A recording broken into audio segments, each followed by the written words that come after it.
Olá, muito bom dia, seja bem-vindo de volta aqui ao nosso canal. Sempre fico muito feliz de ver a sua participação aqui. O vídeo de hoje tem a ver com nosso destino eterno na presença do nosso Pai. Muito se fala sobre arrebatamento, sobre últimos tempos, sobre últimos momentos, mas você já parou a pensar que essa não é a única forma que você tem de encontrar com a eternidade? Que existe outra forma que isso também pode acontecer? Vamos pensar um pouquinho nisso hoje.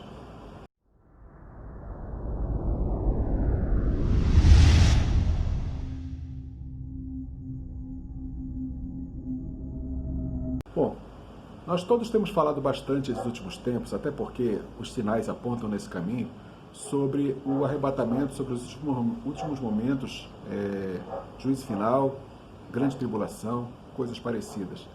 A chegada do governo mundial sob a tutela, sob o comando do anticristo. E o próprio Senhor Jesus, quando falou com os discípulos lá em Mateus, nos últimos capítulos do livro de Mateus, ele fala sobre isso. Ele fala sobre os últimos tempos, diz que o momento exato nem ele mesmo sabia, até porque Jesus, quando ele esteve na terra, entre os discípulos, ele abriu mão da divindade dele. Aquilo que o torna igual a Deus, aquilo que o torna Deus, ele deixou na eternidade. Ele abriu mão e se vestiu numa capa mortal de ser humano para poder andar entre nós. Então, como ele não estava na dimensão onde Deus está, porque Deus está numa dimensão diferente da nossa, a eternidade, onde não existe os limites que nós vivemos, então Jesus naquele momento estava ainda debaixo desses limites. Por isso ele não sabia o momento exato, só o Pai.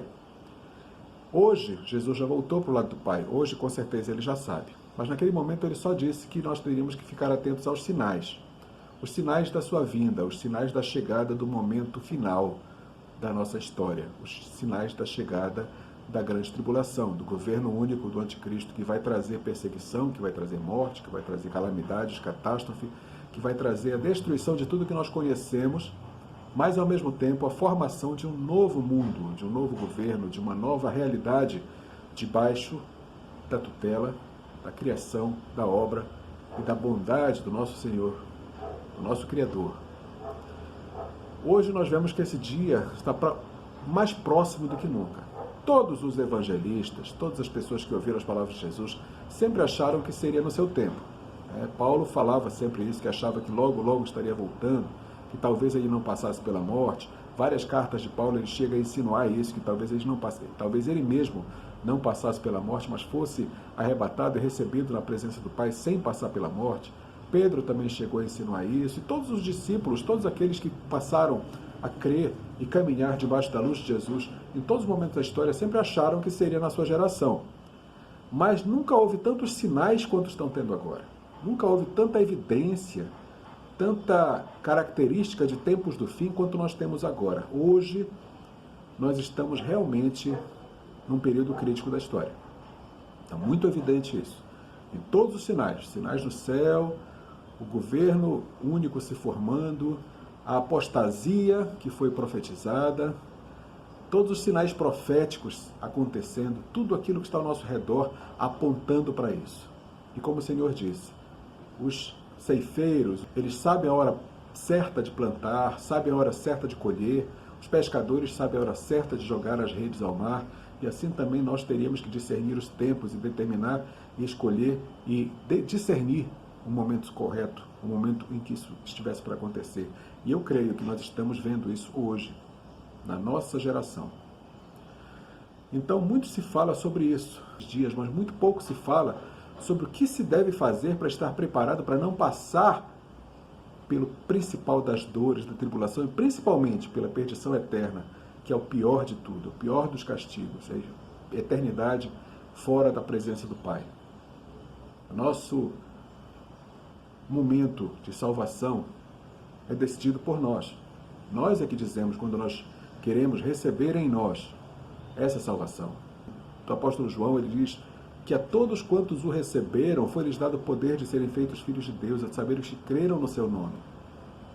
E todo aquele que confessar o nome de Senhor Jesus será salvo. Então, o caminho para a salvação é muito claro, muito simples, muito verdadeiro. muito fácil de ser feito. Não custa nada, financeiramente falando, só custa uma decisão, um propósito, uma postura perante o Pai. Mas pouco se pensa que esse momento pode até estar distante. Pode ser que a volta do Senhor aconteça hoje, à noite, amanhã, pode ser que aconteça semana que vem, pode ser mês que vem, ou pode ser no próximo século. As possibilidades são inúmeras, mas não é o único caminho pelo qual nós podemos encontrar o nosso Senhor. Existem outras formas que nós podemos entrar na presença dele agora, de imediato, mesmo que não haja, nesse exato momento, o arrebatamento. No momento que nós perdermos nossa vida, seja pelo que for, seja por uma doença, por um acidente, por um incidente, por uma tragédia, por um assassinato, pelo que for o motivo, mas no momento que nós perdermos a nossa vida, automaticamente nós vamos sair dessa existência que nós conhecemos para uma outra dimensão. Essa outra dimensão já está na área que nós conhecemos como eternidade, ou outra existência fora essa material onde nós estamos. E nesse momento nós acabamos passando para esse outro lado, mesmo que não tenha havido ainda o juízo final, o arrebatamento, a volta de Jesus, ou de Cristo, seja lá o que for. Então nós temos que estar preparados todos os dias, porque nós não sabemos o dia também que vai acontecer isso. Se nós não sabemos o dia e a hora que o Senhor vai voltar, nós também não sabemos o dia e a hora que nós podemos perder nossa vida. Porque isso pode acontecer a qualquer instante, a qualquer minuto, por vários motivos. Eu conheci um senhor, um irmão muito precioso, que frequentou a comunidade onde eu congregava. Ele era um ex-militar, um ex-policial militar, que se converteu na Assembleia de Deus, começou a congregar na comunidade cristã de Belém, onde eu congregava, e lá ele começou a reunir um grupo de oração na casa dele, um pouco distante do centro de Belém, na Ilha do Outeiro, que fica um pouco distante. E lá aquele grupo acabou se tornando uma comunidade, uma igreja local. E ele começou a pastorear esse grupo, ele junto com a esposa dele, a Cristina, com muito êxito nesse ministério, um ministério muito abençoado. E um dia, por qualquer motivo, uma pessoa disse a ele que queria comprar o carro dele, um Fusquinha que ele tinha, e ele foi encontrar essa pessoa que propôs compra do carro dele, e por algum motivo ele foi privado de balas naquela noite. Eu até hoje não sei o motivo por que isso aconteceu, mas isso aconteceu. Eu quero crer que ele, como servo de Deus, como filho de Deus, um pastor chamado para a obra, quero crer que ele naquele momento entrou imediatamente, diretamente para a salvação, para a glória. Eu quero crer nisso. Não posso garantir, não posso confirmar, não posso afirmar, só o Senhor sabe. E eu vou saber quando chegar na presença dele. Mas hoje eu quero crer nisso, apesar que eu não posso ter certeza.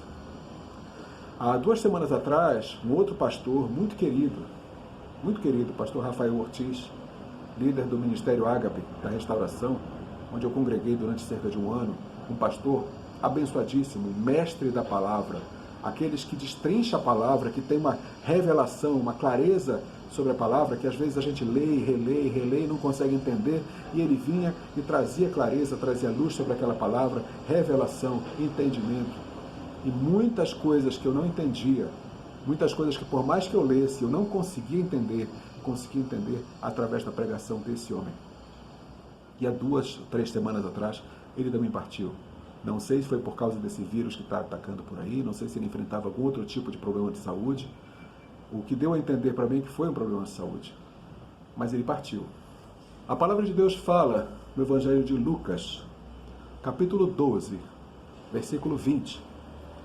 Diz assim: louco, esta noite te pedirão a tua alma. E o que tens preparado? Para quem será? Assim é o que entesoura para si mesmo e não é rico para com Deus. Muitas pessoas se preocupam muito em fazer tesouros aqui na terra. Em ser rico, ter prosperidade, ter segurança, ter uma vida pacata, calma, próspera, com riquezas, mas não lembra que a eternidade não depende disso. A eternidade depende de vida com Deus. E a qualquer momento, o nosso encontro com Ele pode acontecer. Seja através de alguma coisa que nos tire a vida que eu falo, a vida da carne, a vida secular, não a vida espiritual, porque essa ele nos garante, seja através da volta do Senhor, que virá como um ladrão na noite. A palavra diz que se o chefe da casa, se o pai da família, soubesse a hora que o ladrão vem, ele ficaria na porta de casa, talvez com um trabuco, pronto para enfrentar esse ladrão na hora que ele chegasse. Mas a gente não sabe a hora que o ladrão vem. E na hora que nós estamos dormindo, na hora que nós estamos descansando, na hora que nós estamos desatentos, é que o ladrão chega. E aí nos pega de surpresa. E assim que a palavra diz que será a volta do Senhor, como se fosse um ladrão na noite, quando nós estivermos distraídos. E não vai pegar de surpresa. E na parábola das virgens, que o Senhor fala que 5 delas tinham óleo na botija, tinham azeite, as lamparinas. E foram pegas, por mais que de surpresa, mas foram pegas preparadas. E entraram para as bodas, que no nosso caso são as bodas do Cordeiro, com a noiva. Mas 5 delas, metade, não tinha óleo, não tinha azeite. E quando o noivo chegou de surpresa, foram pegas despreparadas e não entraram. E a porta se fechou e elas ficaram do lado de fora. E por mais que pedissem, não entraram. Assim como quando Noé, que passou 100 anos pregando para os seus contemporâneos que haveria o dilúvio, que haveria destruição, e dizendo que eles precisariam se arrepender e buscar refúgio, salvação, e eles durante 100 anos ignoraram Noé. E quando a chuva caiu, coisa que pegou de surpresa, porque até aí, se você estudar o livro do Gênesis, você sabe que até aí existia uma neblina que pairava sobre a terra, que umedecia tudo, mas a chuva em si, ao que tudo indica, nunca tinha existido. Ao que tudo indica, a primeira chuva, como nós conhecemos, aconteceu naquele momento do dilúvio. E as pessoas foram pegas de surpresa. E acabaram morrendo, porque quando foram atrás de Noé, a porta da arca já havia sido fechada e selada. Não por Noé, mas por Deus. E quem ficou fora e pereceu. E só a família de Noé se salvou. E assim também agora. Quem estiver despreparado, quando o Senhor vier e arrebatar a sua igreja, e fechar a porta do céu, quem quiser entrar vai ficar batendo na porta e vai ficar de fora. Se vai haver uma segunda chance ou não, eu não sei. Eu quero crer que sim, eu quero crer que há evidências no Apocalipse de que haja ainda uma esperança para quem ficar de fora, mas no meio de muito sofrimento, no meio de muita tribulação, no meio de muita dor, de muita morte, de muito sofrimento, de muita tribulação. Porque vai ser o governo do inimigo que vai estar vigindo nesse momento. Não passe por isso desprotegido, porque a palavra diz que aqueles que são selados por Deus vão ser guardados da pior hora. Busque o selo de Deus na sua vida, agora mesmo, nesse momento, nesse exato momento. Busque o selo de Deus, busque a salvação, se arrependa, peça para o Senhor Jesus vir ser o seu Salvador e te livrar do pior. E garantir que a sua eternidade vai ser passada ao lado dele. Busque agora arrependimento, contrição, peça perdão pelos seus pecados, peça para o Senhor te salvar. É de graça, é de graça. Só o que Ele quer é arrependimento e confissão, só isso, só isso. Mais nada, não tem que pagar nada, não precisa pagar para ninguém, para nenhum pastor, para nenhum bispo, para nenhum padre, para nenhum clérigo, para ninguém. É só arrepender, confessar e nesse exato momento nascer de novo. Como o Senhor Jesus falou para Nicodemos, aquele sábio fariseu que procurou por ele, querendo saber, e o Senhor Jesus disse a ele, você tem que nascer de novo. Nicodemos disse, mas como? Eu já sou velho, como é que eu posso nascer de novo? Minha mãe nem viva mais é. E o Senhor disse, não, está falando de nascer de carne, eu estou falando de nascer do Espírito. Então confesse, peça perdão, peça para o Senhor Jesus vir habitar na sua vida, receba o novo nascimento, se torne nova criatura, seja revestido desse livramento, dessa unção. Agora mesmo, porque os tempos ruins estão chegando. E nesses tempos ruins, quem não tiver o selo do Senhor, ai dele, ai. Que o Senhor abençoe e guarde sua vida, que Ele seja o seu Senhor, que Ele seja o seu Salvador, que Ele seja o seu esteio, a sua rocha firme na tribulação. Eu Peço que Ele estenda seu rosto sobre ti, que Ele tenha misericórdia de ti, que Ele te dê a paz que excede todo o entendimento, para que seja salvo tu e a tua casa, e que tu sirvas ao Senhor, assim como Josué falou. Eu e minha casa serviremos ao Senhor. Que assim também você possa dizer e possa caminhar nesses momentos difíceis. Vamos ficar atentos, vamos ficar vigilantes, vamos ficar participando de tudo, porque as bodas do Cordeiro estão chegando. Tempo de festa para uns, de choro para outros. Fique na paz do Senhor, o Senhor te abençoe. Em nome de Jesus eu desejo salvação a todos. Shalom, em nome de Yeshua HaMashiach, nosso Senhor e Salvador Jesus Cristo.